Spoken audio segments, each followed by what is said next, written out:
building and maintaining brand authenticity strategies for the digital era. And this particular panel is sponsored by Shyam Metalics. This panel is being chaired by Mr. Gulrez, Alam, Managing Director, Teamology, Softech and Media Services. Can we please give him a huge round of applause? And along with him in the panel, we have Mr. Bidyut, Nath, Senior General Manager, Brand Shyam Metalics and Energy, Ms. Preetha Simlai, Saha, Head ECM West Bengal and Tata Steel Group Companies, Mr. Pulkit, Senior Brand Manager, Engage IDC. We also have with us Mr. Sandeep, Shah, Regional Marketing Manager, East Dabur, India. And we have with us Ms. Sarbani, Bhattacharya, Vice President, Corporate Communications, Corporate Affairs, and CSR, Merlin Group. Can we please give the entire panel a huge round of applause?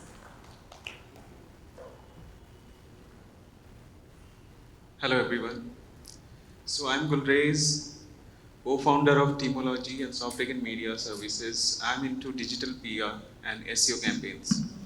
So here we are going to discuss about building and maintaining brand authenticity strategies in digital era. So building a brand is a long-term and a continuous process with your target audience with a right channel of communications. Building brand, there will be some strategies and effective ROIs into that, but maintaining brand authenticity is very challenging task. So we have Bidyut Nath, Senior General Manager, Brand Shyam, Metalics and Energy. We have Preetha Saha, Head Content, West Bengal and Tata Steel Group of Companies. We have Pulkit with us, Senior Brand Manager, Engage ITC. We have Sandeep Saha, Regional Marketing Manager, East Dabur, and Sarbani Bhattacharya, Vice President, Corporate Communications and Corporate Affairs and CSR, Merlin Group.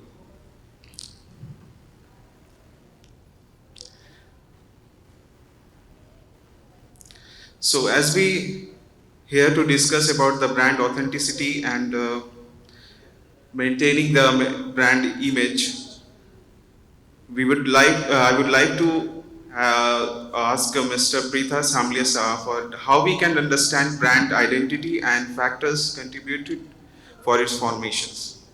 Thank you, Gulrez. Good evening to everybody or the rest who are present here. We've been constantly losing audience because of the timelines, I guess. Brand identity is something I don't think can be spoken of in a very short span of time, and it's not also made over a short span of time. So for Tata Steel, we had 116 years of making the brand identity. But having said so, it has a few core values to it. The reason a brand identity is important is because for us, we feel that is the differentiating factor in the consumer's mind, which makes them choose a Tata Steel and not any other company.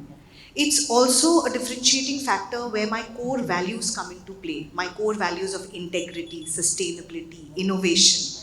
All of that comes into play when I speak of a brand identity. A brand identity is also made by definitely heritage and history. And for us, we can say that these core values or these sustainability measures haven't come up today. They've been with us from the time we founded the brand, from 1907. They also are the customer's perception. How do I treat my customer? And with this, I just don't mean my internal customer or my external customer, I mean both. So we are a 77,000 plus customer base of internal stakeholders. So that is also creating a brand identity for them where they proudly say, I am Tata Steel. Or I am a Tata, I am backed by a bigger brand, which is the Tata Group. And of course, my innumerable external stakeholders. Being from the B2B section, a brand identity becomes much more important for us because we don't do much of advertisements per se in the mass advertisement module that we all been hearing of. Influencers are also difficult to find. Reporters are also difficult to find because steel meet के बहुत कष्ट होने से एक reporter मिलता है. एक जगह पे. So to create that brand identity and to retain it is extremely important, not just for us, for anybody. CSR comes into it. I would also say grievance redressal mechanism. A lot of things make this brand identity. We've been lucky that we've had constant trust associated with our name. We've had integrity, we've had innovation, we've had products, and the product ranges have increased as we've come from 1907 to 2023. And we've been backed by a very strong leadership, which has been able to keep the brand identity of Tata Steel intact across ups and downs. So a lot of companies would have faced the first down with the COVID, but steel, as you all know, is a very cyclical business. So we've been seeing the cyclical ups and downs for years now, and we've retained our brand identity with that. Having said so, the Tata Group was recently judged top 5 in global brands all across, and Tata Steel was also judged as the 3rd most recognizable brand, which is a huge thing for a brand in a very unique and specific segment of metals and minerals. So to have achieved that, definitely I feel the brand identity work that has gone in has been huge for the company. And this is something I feel every company needs to invest in, because the better your brand identity, the easier for you to be relevant and be there in the market for a longer period of time. Thank you. So adding to this, I would love to know from Mr. Sandeep Shah why storytelling is important for marketing and how we can target our audience through multiple channels. Good evening, everyone. Storytelling, when you talk about storytelling, every marketer, the first thing they say, I'm a storyteller. And you don't need to be a marketer, The first storyteller in everybody's life is the mother or the grandmother.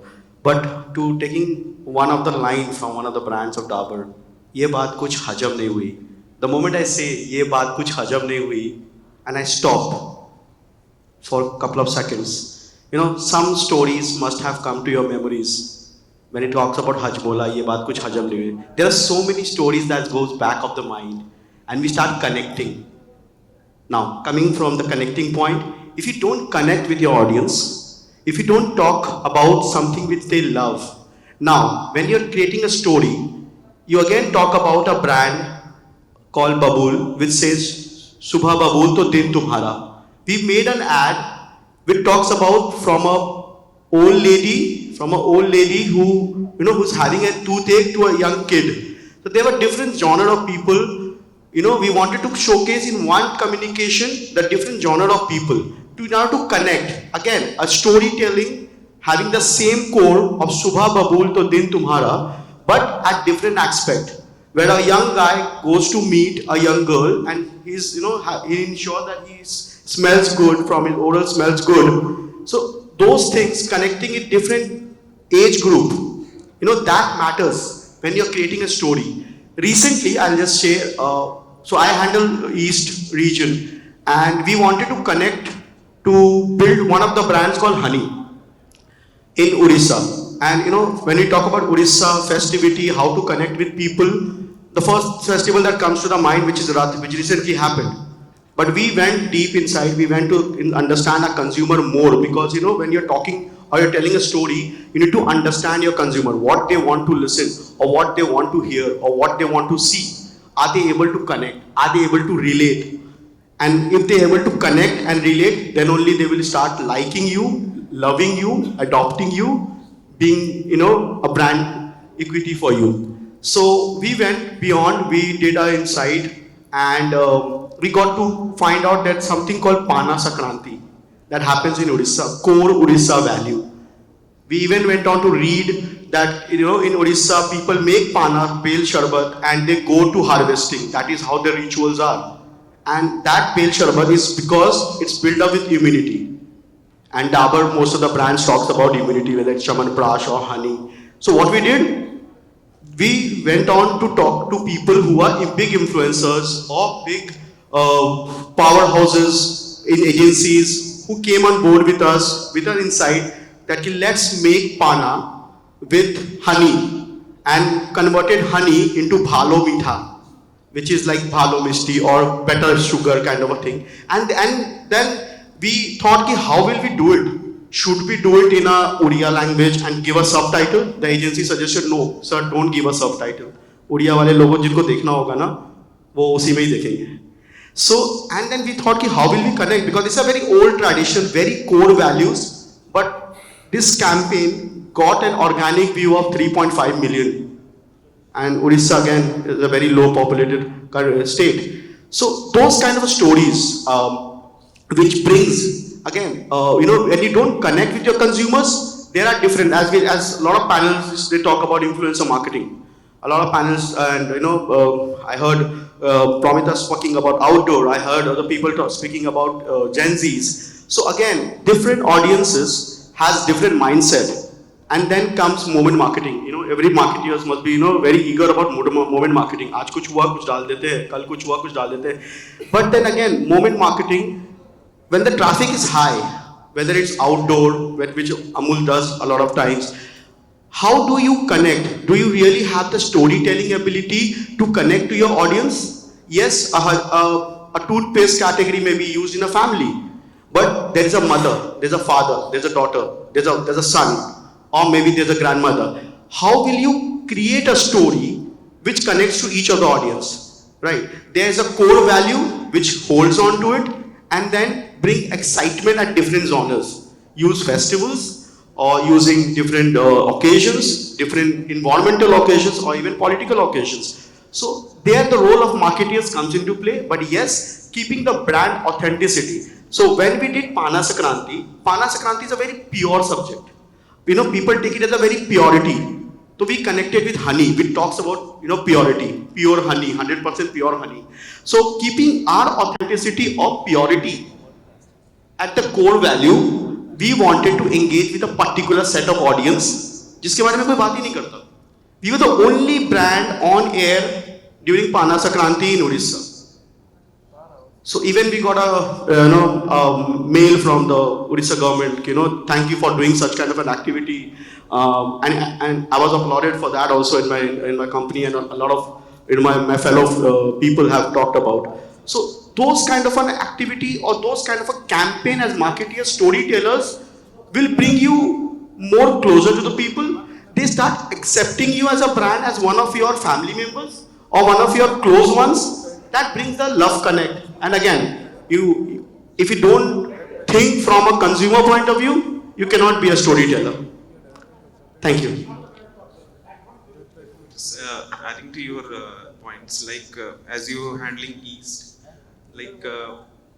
many brands are not adapting digitally like the North they are into. So what is your thought about that? How we can encourage digital in East India when it comes to brand? East. Like this, but Northeast. Yeah. So Northeast. I was just talking at the back. Northeast is the hub where whatever you bring there, वो बिक जाएगा.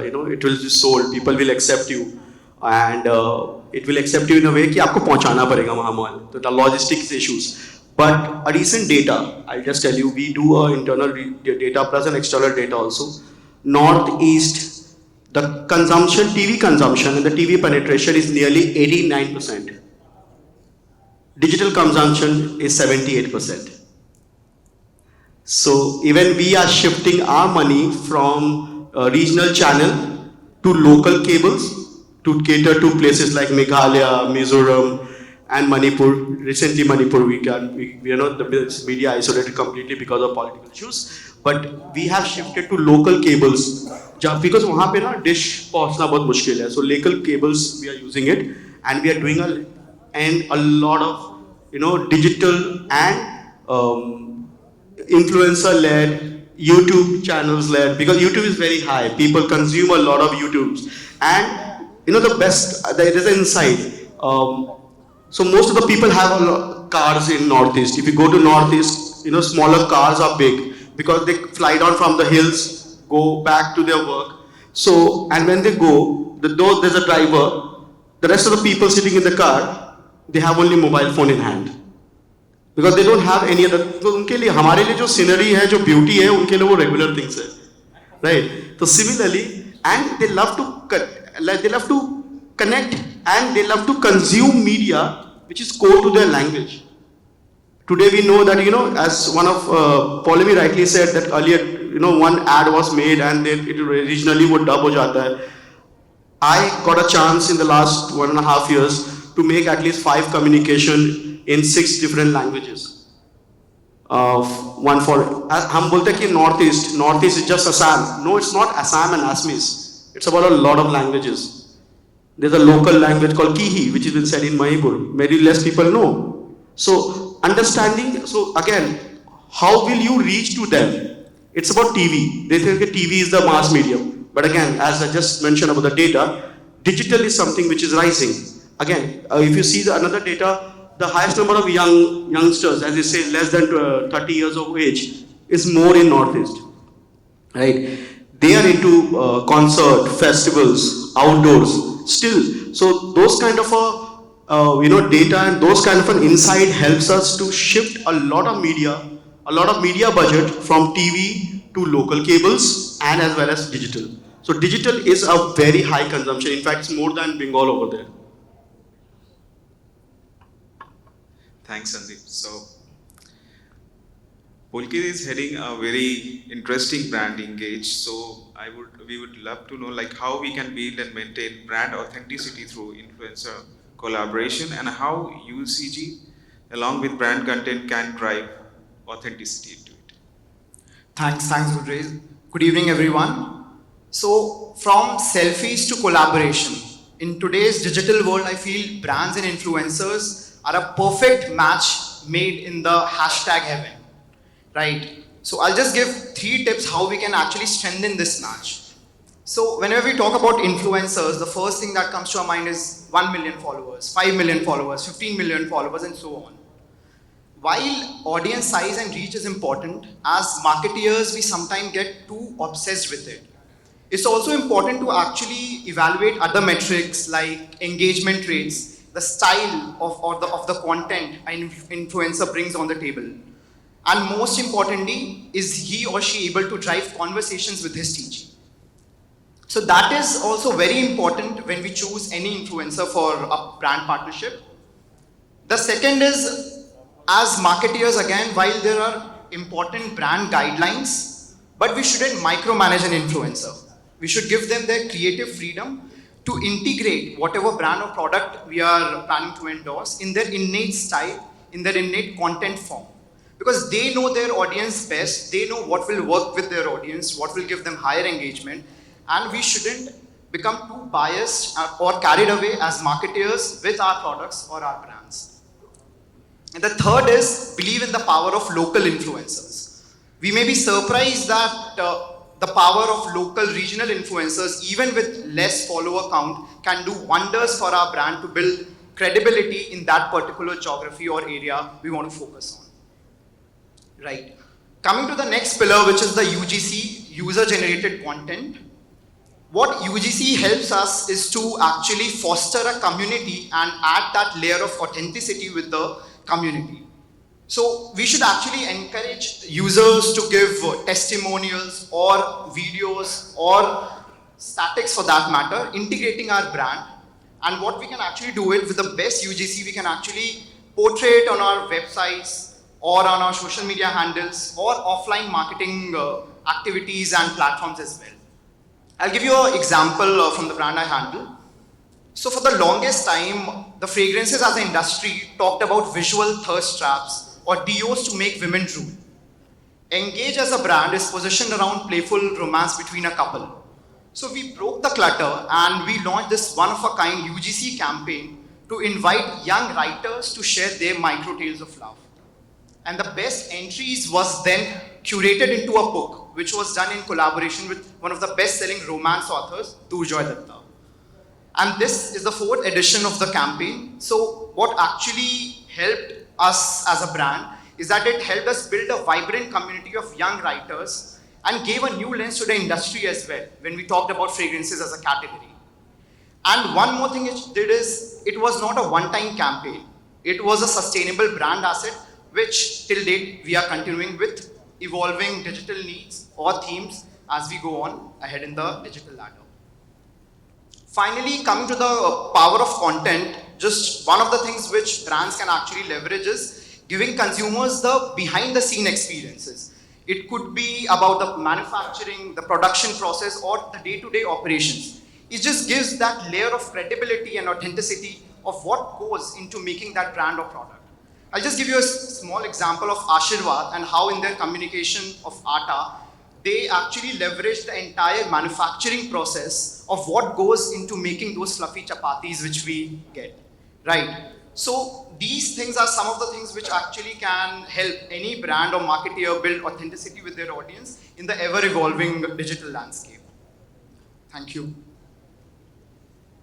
Great explanations. So, coming to the next, to Sarbani Bhattacharya, why transparent communication is important while building and maintaining brand authenticity? Yeah. Transparency is utmost important because brand authenticity is actually the pillar on which a brand is built.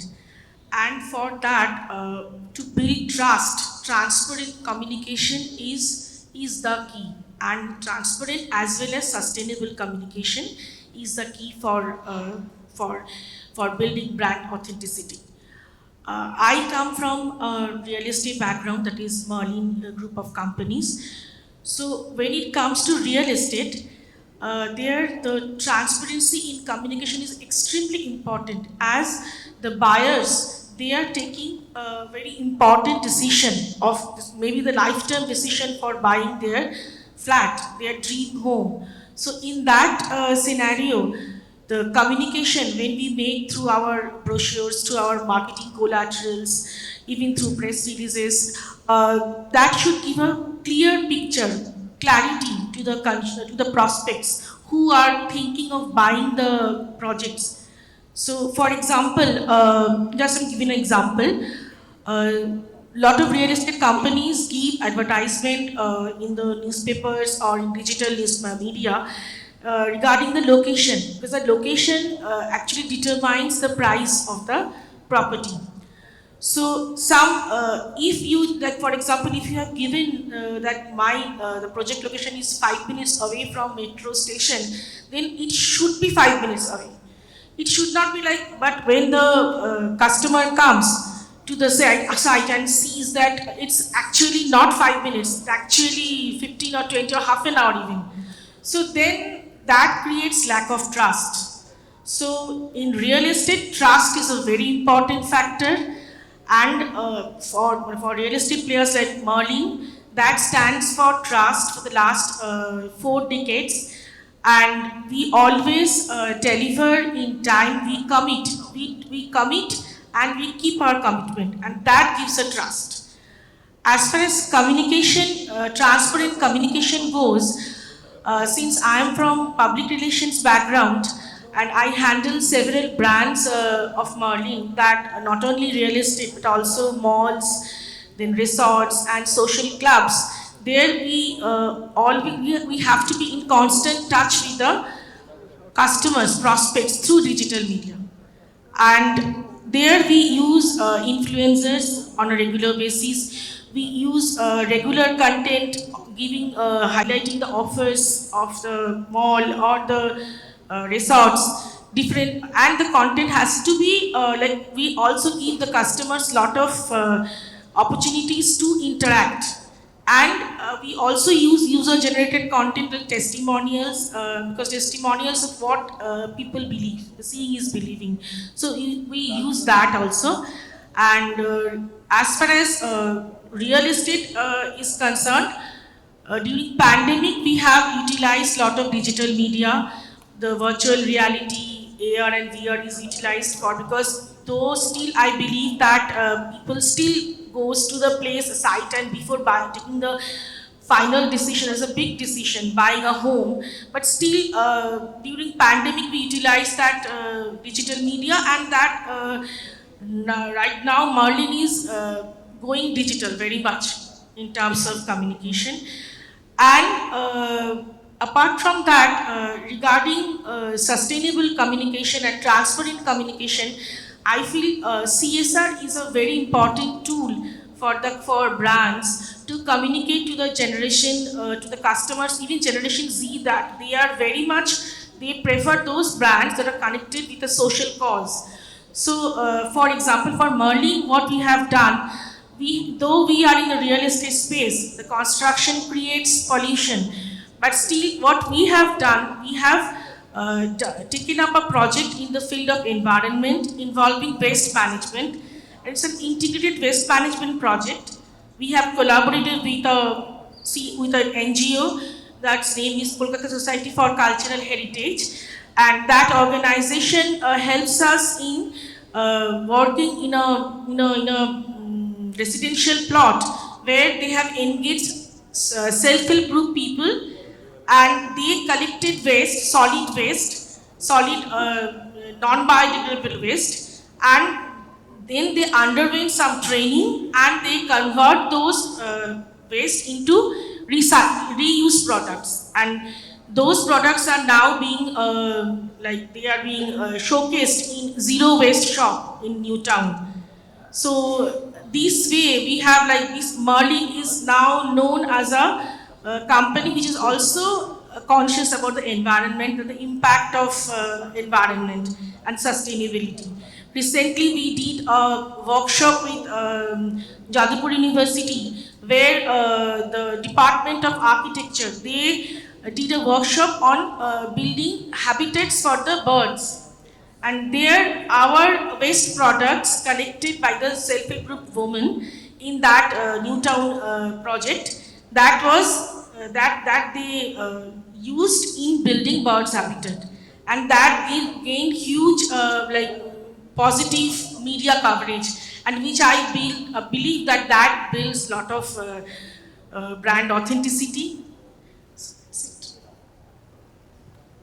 Just adding to your point, you're talking about something influencer things. So in a real estate category, there are very few influencers available as of now. Then how you, as a PR professional, you choose the right one?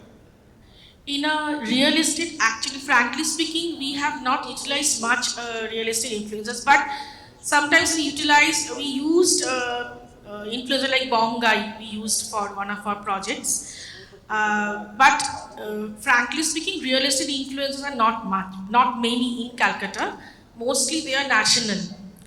So we have utilized a few only, depending on the popularity. And for malls, we use lifestyle, fashion influencers, and sometimes celebrities as well. Great, great. So heading to the last one. So, Mr. Bidyut Nath, can you please tell us how can a brand ensure that its visual branding accurately represents its authenticity, identity, and resonates with the target audience? Well, target audience is something for all of us is a big question all the time. Who exactly we would like to target? Who are our audience? Again, bucketing them. I've been in telecom long back. We used to have rupees 10 customer, rupees 20 customer, rupees 30 customer who used to recharge, and you used to think that rupees 10 customer will recharge rupees 20 next time, and how do we influence them? So it's always a challenge in the market when you are communicating with your visual presence that which target audience will react in which way seeing your advertisement or whatever visual communication that you are putting across.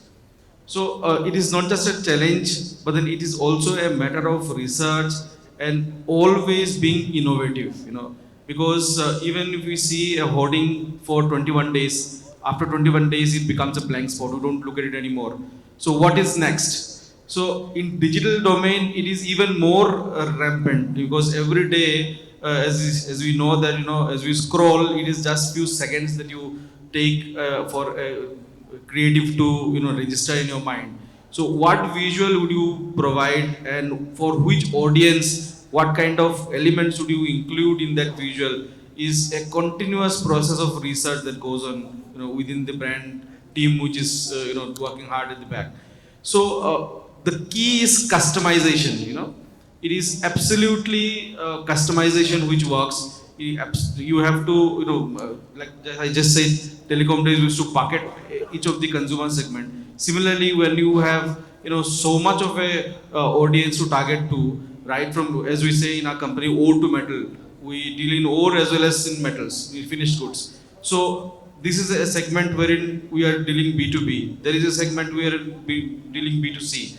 So what communication or what visual or what content would work for the B2B segment? Of course, it differs from the audience who is sitting at the B2C level, and then there is B2B2C, the influencer category in between, who would again become the flag bearer for the end consumer, the primary. I'm talking about the secondary players here, who would influence them, buy this and buy that. Again, what sort of communication you provide to them, that's again a big question. So it's the first-hand communication that we give to the primary consumers, our dealer distributors, then the secondary ones who is retailing probably our product or talking about it, and the last, the end consumer segment. We used to study long back in our education. India has three set of consumers. The first set of consumers immediately adapts whatever it comes in the market. They are the first one to adapt. Okay, let's try, let's buy it. Second category is okay, he has bought or she has bought, let me try. Try किया तो जा सकता है, देखते हैं. And the last set of audience, which is the biggest in the country, is it is not want, it is the need based. Whether I need it, whether it suits my pocket, whether I have already have a choice. So if you are a new brand and you are competing with the leaders in the industry, then again it's a challenge that the same set of audience, how we are communicating, how we are making a different visual or different content altogether. So it is all about customization today in digital era. It is even more, every minute, every day, whatever post you create, whatever communicate, even in as simple as a WhatsApp circulation. If you are not apt enough to ensure that your target audience understands your communication or resonates with it, what am I messaging him, then you are gone. All of your efforts goes to drain. It simply doesn't work. So it is innovation, customization, and that continuous research behind it which works. That's it. Thank you so much. So actually, finish here. Thank you. Yeah.